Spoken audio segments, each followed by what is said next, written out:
welcome to our English news coming to you from Canal, Algérie. To the headlines. Prime Minister Ayman bin Abd al-Rahman received the Syrian Minister of Oil and Mineral Resources, Firas Hassan Kadour. Bilateral cooperation between Algiers and Damascus on the agenda. In his capacity as a representative of the President of the Republic, the Minister of Foreign Affairs and the National Community Abroad in Mali was received by the Malian Head of State, and President of Transition in Mali, Ahmed Attaf, also met with officials concerned with the Peace and Reconciliation Agreement in Mali.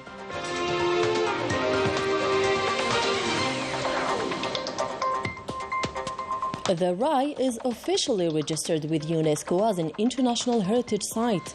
And on the occasion of the Month of Heritage, we will go to Italy to share you the joy of Massinista Axer, who has just won the Golden Lion for his entire career.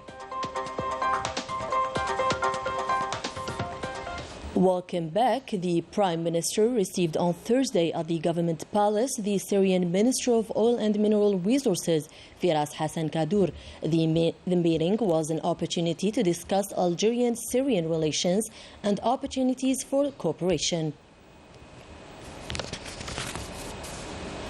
The Minister of Foreign Affairs and National Community Abroad, Ahmed Attaf, was received on Wednesday as part of his working visit to Bamako by the Malian Head of State and President of the Transition in Mali, the Colonel Assimi Goïta, to whom he handed a written message from the President of the Republic. During this meeting, the two parties reviewed the different dimensions of the Algerian-Malian relations, emphasizing the dynasty of cooperation, projects and solidarity programs in various fields, and the importance of the upcoming bilateral deadlines in supporting the economic partnership between the two countries, and the deepening of the bilateral political agreement, according to the same source. Let's have a listen to Ahmed Attaf's statement. Our political foundation, which is in progress in Mali, must lead to a referendum of the elections. Algeria strictly respects the chronogram that Mali freely gives. We wish all the success to this process, which is legitimate to the political institutions in a clear and definitive way. The second message concerned the bilateral cooperation. The President Tebboune instructed me to share his assessment on this letter and believes that it gained momentum in recent years and that we have firmly laid the first stones of the promising edifice in terms of cooperation in all areas. The Minister of Foreign Affairs and National Community Abroad, Ahmed Attaf, was received by the Malian Prime Minister, Choguel Maïga, in his capacity as Special Envoy of the President of the Republic. The talks focused on the current economic cooperation between Algeria and Mali and the prospects of strengthening it, considering the two countries' involvement in major joint projects in the sectors of hydrocarbons, telecommunications, fiber optics, higher education, vocational training, maritime transport, as well as projects on the northern Mali handled by the Algerian Agency for International Cooperation in application of the decisions taken by the President of the Republic. The Minister of Foreign Affairs and National Community Abroad had meetings with officials concerned with agreement for peace and reconciliation in Mali, resulting from the Algiers process.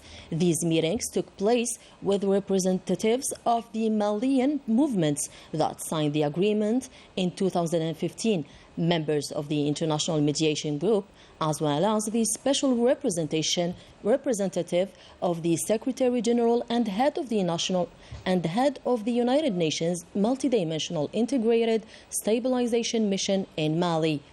In the context of the efforts made by Algeria as leader of the international mediation and president of the Committee for Monitoring the Implementation of the Agreement for Peace and Reconciliation in Mali, resulting from the Algiers process. As part of strengthening cooperation between Algeria and Niger, General Ibrahim Issa Boulama, the Deputy Chief of Staff of the Nigerian Armed Forces, has been on a visit to Algeria since the 25th of the current month at the head of a military delegation where he was welcomed by Major General Mohammed Ajroud, commander of the 6th Military Region. Manal Ammari has more.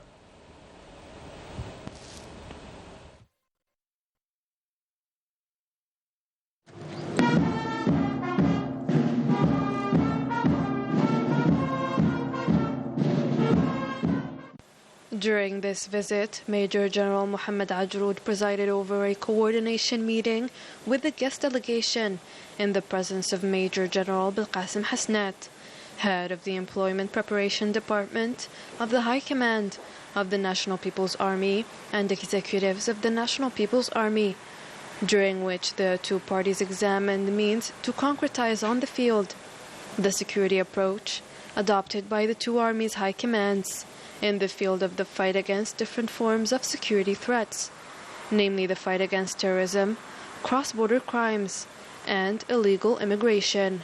Within this context, it was agreed on the necessity of intensifying operational coordination on the field by planning joint patrols all across the border strip between Algeria and Niger.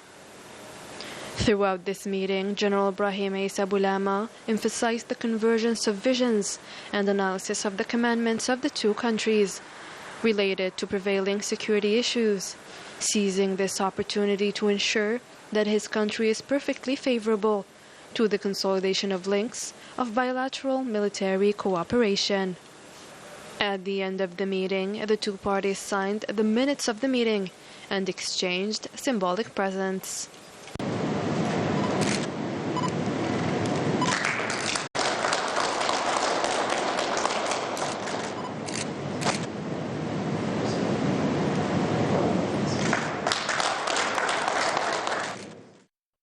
Then, the Deputy Chief of Staff of the Nigerian Armed Forces signed the Golden Book of the 6th Military Region. Representing the President of the Republic, the Minister of Knowledge, Economy and Micro-Enterprises, Yassin Al-Mahdi Walid, took part in the 6th Summit in Zimbabwe of African Transformation under the slogan of Communication, Innovation and Transformation, in the presence of many African leaders and ministers in charge of digital economy and startup companies. More details with Rania Al-Bahri.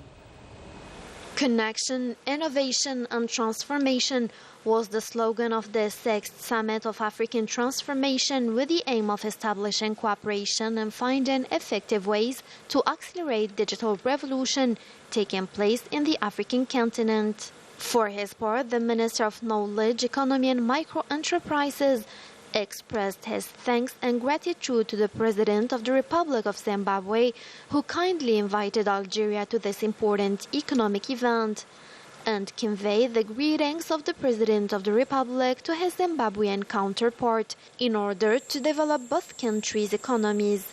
At the core of the meeting, an emphasis was placed on the need to implement the Algerian Declaration on Emerging Institutions emanating from the First African Conference held in Algeria in 2022.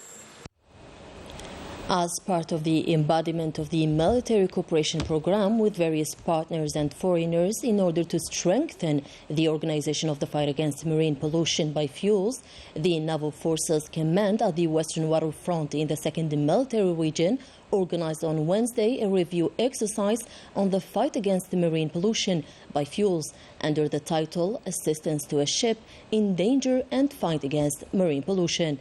The exercise was held at the port of Erzeu and was attended by foreign observers and all the civil authorities concerned.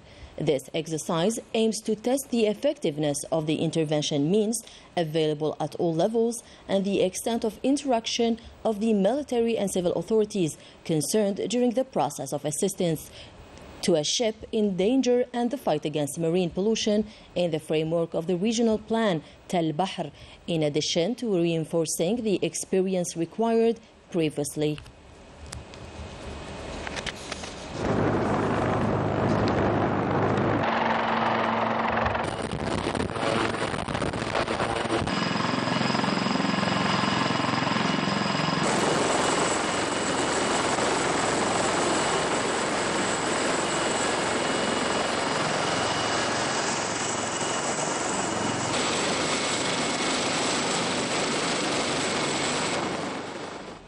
In the midst of the month of heritage and after Algeria's tremendous effort to register the rice song as an exclusive Algerian heritage, today Algeria received the certificate of inclusion of the rice song to the UNESCO list of intangible cultural heritage in a handover ceremony at the headquarters of the Ministry of Foreign Affairs in the presence of each of the two general secretaries of both the Ministry of Foreign Affairs and that of Culture, as well as the ambassador of the United Nations to Algeria. This step affirms the great importance that the President of the Republic attaches to the identity of the nation through his keenness to protect the heritage from extinction, especially since he had called to protect heritage from imitation and attempts to seize and steal it. On the occasion of Heritage Month, we invite you to rediscover the Jardin d'Essai, or the test gardens of Al-Hamma, which had 2 million visitors last year alone. Its rich history and diversity made it one of the most beautiful gardens in the world. Mana Al-Amari. Extending over an area of 32,000 hectares, the Jardin d'Essai, or test gardens of Al-Hamma in Algiers, is a top tourist destination for nature enthusiasts, 2 million of which visited it in 2022 alone. Built in 1832, the garden remains a true library of biodiversity. The beginning of the creation of the garden goes back to the French military authority, which decided in 1831 to clean up a few hectares of marshy terrain to transform it into fertile soil, to start the first operations related to what they called at the time the acclimation of plants, which consisted of bringing different plants from various continents. The garden contains 750 botanical species and 75 animal species that the personnel is in charge of conserving and maintaining in order to preserve this outdoor space that is located at the heart of the capital and which attracts a large number of visitors. The garden is considered a living laboratory full of various species of flora and fauna that must be preserved under two main forms. We have the living collections section regarding all living beings at the garden, whether it is animal or plant species. And the second form is inert collections, related to herbarium, seed banks, and taxidermied animals. Deemed as one of the most important gardens in the world, this gem has kept its doors open for the pleasure of its Algerian and foreign visitors alike. That was it, our news for today. Thank you for watching us. Good night.